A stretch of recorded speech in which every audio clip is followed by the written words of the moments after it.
وعلمنا الذي ينفعنا وارزقنا فهما. اللهم إنا نعوذ بك من علم لا ينفع، قلب لا يخشع، ومن نفس لا تشبع، ومن دعاء لا تسمع. اللهم زدنا علما وارزقنا فهما وارزقنا عملا متقبلا يا أرحم الراحمين.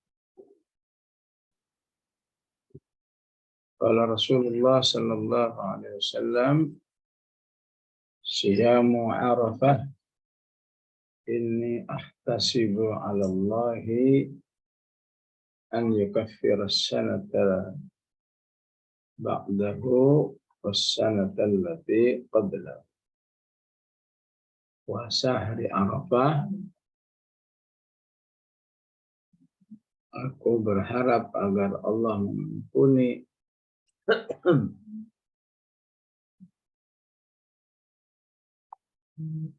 dosa yang terjadi setelahnya, setahun setelah hari Arafah ini. Jadi setahun yang akan datang, wasanatal lati qablahu, dan setahun sebelumnya. Maka dari hadis ini salah satu fadilah Yaum Arafah yukaffiru dzunubas sanatain, menghapus dosa-dosa 2 tahun. Setahun sebelumnya dan setahun yang akan. Hadis yang lain, ma min yaumin aktsara min an yu'tiqallahu fihi 'abdan minan nar min yaumi Arafah. Wa innahu la yadnu thumma yubahi bihimul malaika fayaqulu ma arada haula. Tidak ada hari Allah sangat banyak membebaskan hamba-hambanya dari azab api neraka kecuali di hari Arafah. Dan sungguh Allah memperhatikan hamba-hambanya yang sedang beribadah di hari Arafah ini, dan puasa, tilawah, kemudian membanggakannya di hadapan para malaikat. Wa yaqulu ma arada haula. Spesialnya apa yang diharapkan oleh hamba-hambaku. Ampunan, ada pembebasan dari api neraka, dan lain sebagainya. Hadis lain, khairud du'a'i du'a'u yaumi Arafah. Sebaik-baik doa, doa yang dipanjatkan di hari Arafah. Wa khairu ma qultu ana wan nabiyyuna qabli la ilaha illallah wahdahu la syarika lah, lahul mulku wa lahul hamdu wa huwa ala kulli syai'in qadir. Dan zikir yang paling afdal di hari Arafah adalah zikir tahlil la ilaha illallah wahdahu la syarika lah, lahul mulku wa lahul hamdu wa huwa ala kulli syai'in qadir.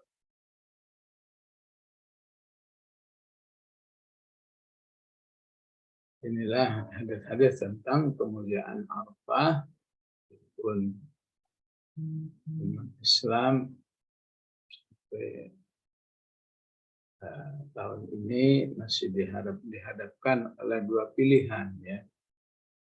Mau Arafah hari ini, ya, Selasa, atau Arafah hari Rabu. Ya, seperti umumnya pembahasan-bahasan, insya Allah yang beristihad hari Rabu sah, yang beristihad hari ini hari Selasa, insya Allah sah. Yang beristihad hari ini Arafah karena wukuf di Arafat sana, terjadinya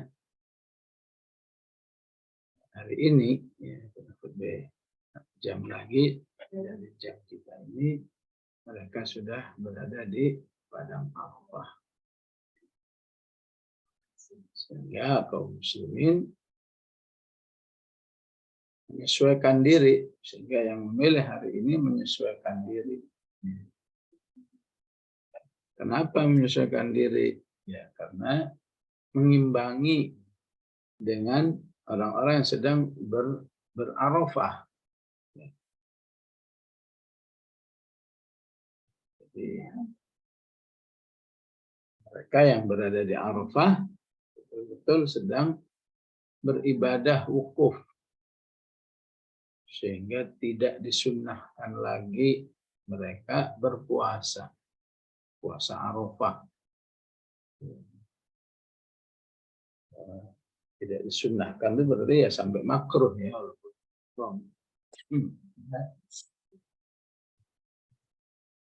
Ibadah wukuf, ibadah yang sifatnya zikir, ya, banyak doa. Sementara kaum muslimin di sana wukuf, sini mengimbanginya dengan puasa, zikir, dan doa.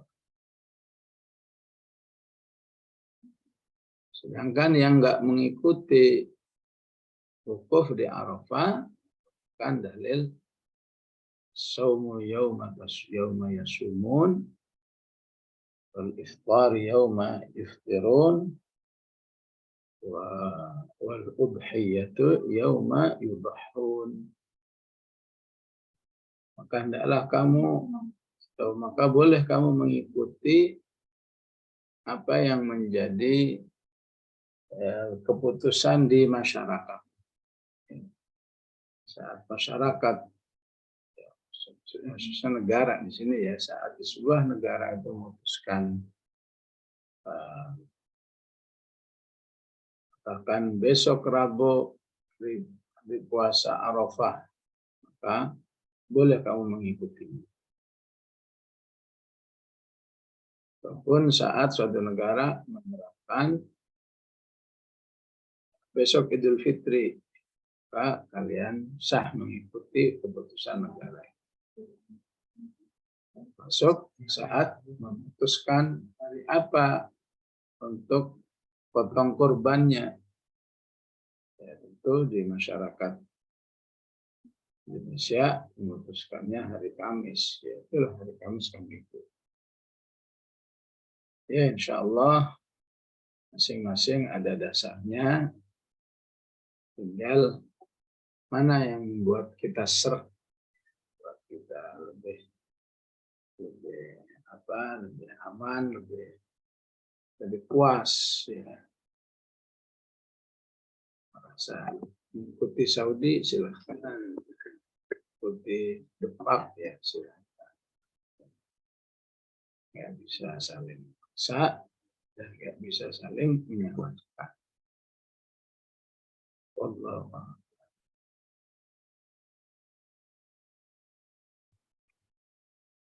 Maka di hari Arafah juga dianjurkan oleh para ulama untuk memperbanyak doa ataupun zikir,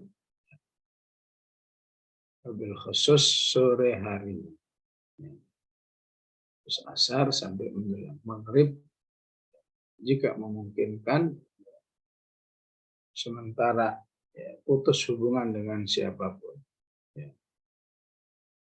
Nggak ada obrolan, nggak ada lain-lainnya, apalagi belanja, apalagi ngobrol-ngobrol sore hari Arafah, fokus untuk beribadah kepada Allah Subhanahu wa Ta'ala. Karena saat itulah Allah membanggakan hamba-hambanya di hadapan malaikat. Luar biasanya apa yang dilakukan oleh hamba-hambaku. Mereka berpuasa berpuasa, mereka berzikir, mereka minta ampun, dosa-dosanya diampuni, mereka minta ya, hajat-hajatnya dikabulkan, ya. Titip pesan, titip doa pada siapa saja yang berdoa untuk mendoakan negeri ini ya sampai terus-menerus dipimpin oleh orang yang tidak taat kepada Allah Subhanahu wa Ta'ala. Nah, disebutkan dalam doa, wala tusallit alaina man la yakhafuka wala yarhamuna. Rasulullah mengajarkan doa, ya Allah jangan sampai kami dipimpin oleh orang yang tidak takut kepadamu dan tidak sayang kepada masyarakatnya, tidak sayang kepada rakyatnya. Ini salah satu doa Rasulullah, istilahnya doa politik, ya. Sehingga ketika kita ajukan pada Allah Subhanahu wa Ta'ala, kalau ternyata belum dikabulkan, belum terrealisasi, maka kita sudah diuntungkan, kita sudah minta tolong agar negeri ini dipimpin oleh hambanya yang soleh, hambanya yang takut, hambanya yang bagaikan seorang ayah kepada rakyatnya. Itulah yang disebut dengan yarhamuna. Ya. Karena kalau seorang pemimpin bagaikan seorang ayah kepada anaknya, maka otomatis pemimpin itu tidak akan pernah memikirkan kenyamanan atau kemewahan dirinya. Dia hanya memikirkan bagaimana rakyatnya. Dia akan sangat takut menyakiti rakyatnya. Walaupun dia sangat bisa, tapi dia takut akan resikonya di hadapan Allah. Nah, namanya pemimpin menyakiti rakyat itu gampang sekali, ya. Tapi berlaku kaidah dalam syariat, ketika manusia itu ingin melakukan sebuah kejahatan gampang sekali, tapi nggak mau melakukan, maka amal itu menjadi amal yang sangat spesial di sisi Allah. Ya. Apa susahnya bagi pemimpin menyakiti, memenjarakan, menindas masyarakat? Gampang sekali, karena semua kekuatan negeri di tangannya. Tapi ketika itu tidak dilakukan, maka Allah sangat sayang kepada pemimpin yang seperti ini, ya. Seperti hadis imamun adilun, dinaungi oleh Allah di hari kiamat. Yang pertama, pemimpin yang adil, yang sayang kepada masyarakatnya, yang sangat takut menyakiti rakyatnya. Ya, kecuali yang rakyat yang jahat, ya. Seperti yang dikatakan tentang Dzulqarnain.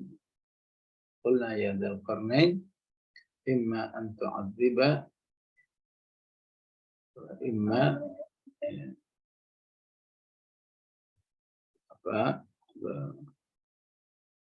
wahai Dzulqarnain, silahkan kamu melakukan, ya, tindakan-tindakan yang baik buat kamu, ataupun kamu melakukan tindakan-tindakan yang menghukum rakyat. Imma an tu'adziba wa imma an tattakhidha fihim husna.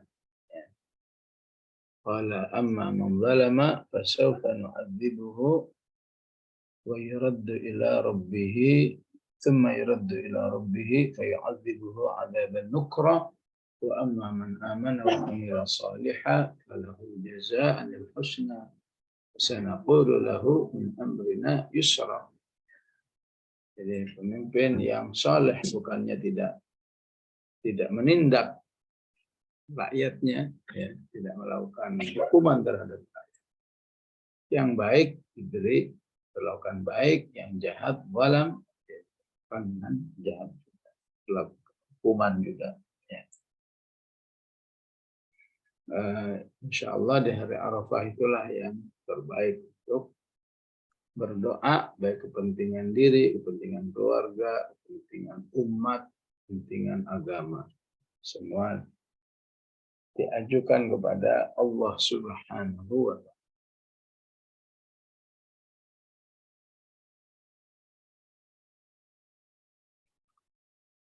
Maka dikatakan oleh Imam As-San'ani, yang dimaksud Allah akan mengampuni, ya, Allah akan mengampuni dosa yang akan datang. Sekarang 2023, berarti dosa-dosa yang akan terjadi 2024. Ya. Maksudnya menjadi 3 bagian, menjadi 3 teknis. Teknis pertama dengan cara di mana Allah Subhanahu wa Ta'ala menjaga hambanya yang ingin berbuat dosa itu,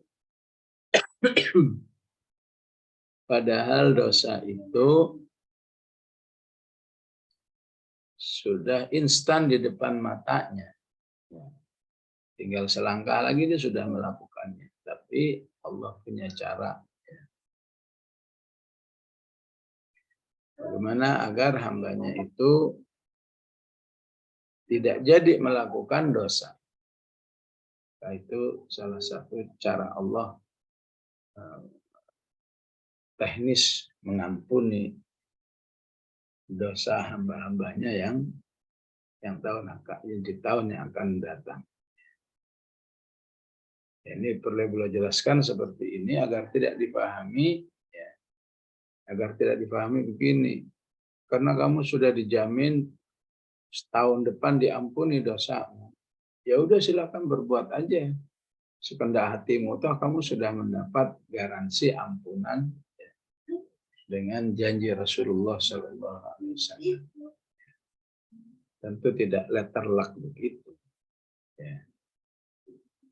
Teknisnya bisa dalam bentuk seperti ayat tentang Nabi Yusuf alaihissalam, kadzalika linasrifa anhu as-su'a wal fahsya, bahwa Nabi Yusuf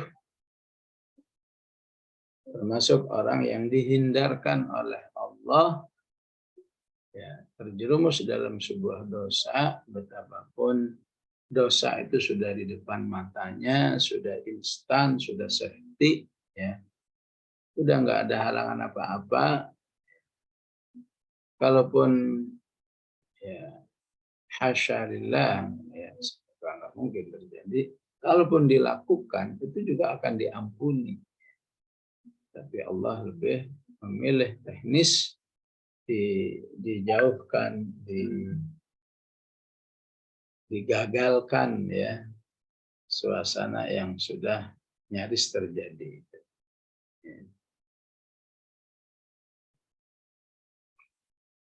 Yang kedua teknisnya adalah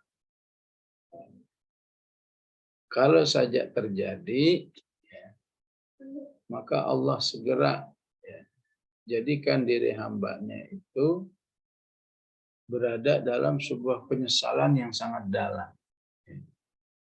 Misal takut, ketakutan, sehingga karena dosanya itu dia segera berbuat amal soleh sebanyak-banyaknya. Dan insya Allah amal soleh itu menghapus kesalahannya. Innal hasanat yudhibnas sayyi'at. Dzalika dzikra lidzakirin. Amal soleh itu akan menghapus kesalahan-kesalahan yang. Dan ini tidak terjadi kepada semua manusia.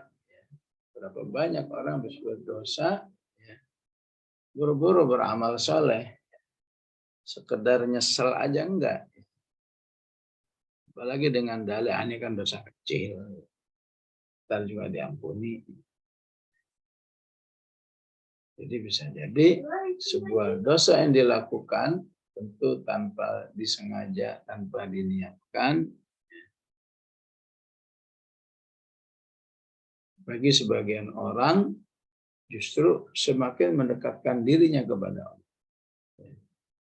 Tentu kalau dibuat perbandingan, ya, mana yang lebih baik? Orang seperti ini berdosa, nyesel, takut, beramal soleh, dengan orang yang nggak berbuat dosa tapi sombong, merasa dirinya yang paling soleh sambil ngecam orang lain. Itu gimana sih? Katanya ustazah, katanya ustaz, tapi kok berbuat begitu? Ya. Katanya sudah tarbiyah, kok berbuat begitu? Seakan-akan dirinya lah yang paling baik, orang lain jelek. Ya. Ya, katanya aktivis dakwah, kok begitu? Ya. Orang seperti ini menjadi rendah kedudukannya di sisi Allah. Ya. Walaupun yang paling baik adalah yang tetap dalam kebaikan dan tetap tunduk kepada Allah Subhanahu wa Ta'ala. Ya.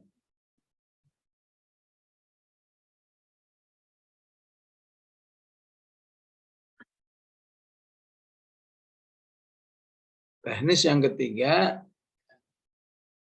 ya, kalaupun masih terjadi kesalahan, di mana kesalahan itu sudah selalu diusahakan agar tidak terjadi, segala pengkiatan sudah dilakukan, ya. Apalagi yang suka berdoa begini, Allah maqsim lana min khasyatika ma tahulu bihi bainana wa baina ma'siyatik. Ya Allah, berilah kami rasa takut kepadamu yang membuat kami tidak berselera lagi berbuat maksiat kepadamu. Ya. Ya.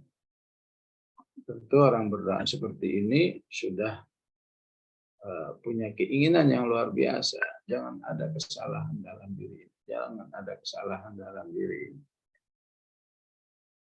Tapi manusia tetap manusia dengan kelemahannya, sudah diniatkan, sudah diusahakan, masih juga mengalami kesalahan. Ya. Insya Allah siam yaum Arafah, puasa hari Arafah ini berfungsi langsung menghapus kesalahan-kesalahan yang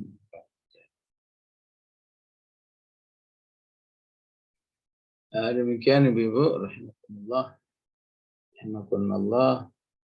hadis tentang